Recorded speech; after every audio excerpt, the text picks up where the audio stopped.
পশ্চিমবঙ্গ রাজ্য সরকারের সরকারি কর্মচারীদের দীর্ঘদিনের বকেয়া ডিএ নিয়ে আবারও বিতর্কে জড়ালো পশ্চিমবঙ্গ রাজ্য সরকার। সেই সঙ্গে নতুন করে গর্জে উঠলেন সরকারি কর্মচারীরাও। ইতিমধ্যেই বাংলায় বিধানসভা ভোটের নির্ঘণ্ট ঘোষণা হয়ে গেছে। অপরদিকে পঞ্চম বেতন কমিশনের আওতায় সকলের বকেয়া মহার্ঘ ভাতা মেটাতে শুরুও করেছে রাজ্য সরকার। কিন্তু তারই মধ্যে সরকার ডিএ প্রদান করছে না বলে মারাত্মক অভিযোগ করেছে রাজ্য সরকারি কর্মচারীদের একাংশ।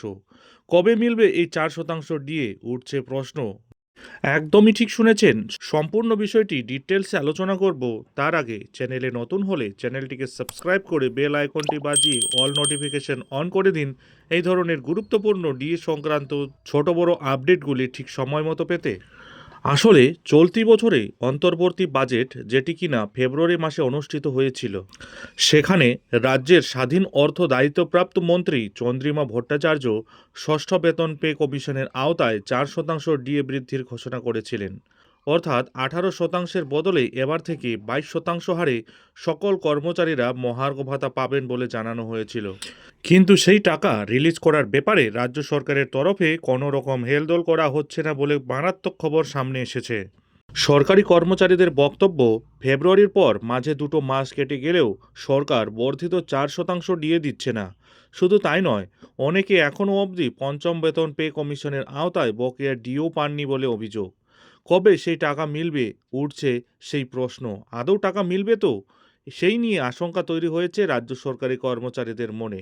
মাঝে 2 মাস কেটে গেল, এখনও অবধি ডিএ বিষয়ে কোনো রকম বিজ্ঞপ্তিও জারি করেনি রাজ্য সরকার। কবে করবে সেটাও এখনও জানায়নি। সেই কারণেই এবার আরও ফুঁসে উঠছে রাজ্য সরকারি কর্মচারীদের একাংশ। এই বিষয়ে সিপিএম সমর্থিত সরকারি কর্মচারী সংগঠন কোঅর্ডিনেশন কমিটির নেতা বিশ্বজিৎ গুপ্ত চৌধুরী সুপ্রিম কোর্টের নির্দেশ থাকা সত্ত্বেও বকেয়া ডিএ মেটাতে যে কৌশল রাজ্য সরকার অবলম্বন করেছে, তাতে আমাদের পাওনার তুলনায় কোথাও অর্ধেক, কোথাও আবার অর্ধেকের থেকেও কম দেওয়া হয়েছে। তাই নতুন ঘোষিত এই ডিএ নিয়ে যে রাজ্য সরকার গড়িমসি করবে সে বিষয়ে আমরা নিশ্চিত। এই সরকারের পদক্ষেপ দেখে আমরাও আমাদের পদক্ষেপ ঠিক করব।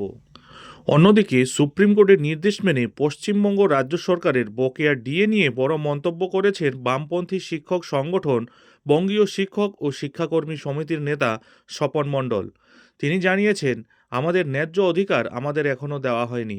তার উপর নতুন করে ডিএ পাওয়ার আশা এই সরকারের কাছে করা কতটা বাস্তবসম্মত তা নিয়ে আমাদের মনে প্রশ্ন রয়েছে। আমরা সরকারের বিভিন্ন পদক্ষেপের উপর বিশেষভাবে নজর রাখছি।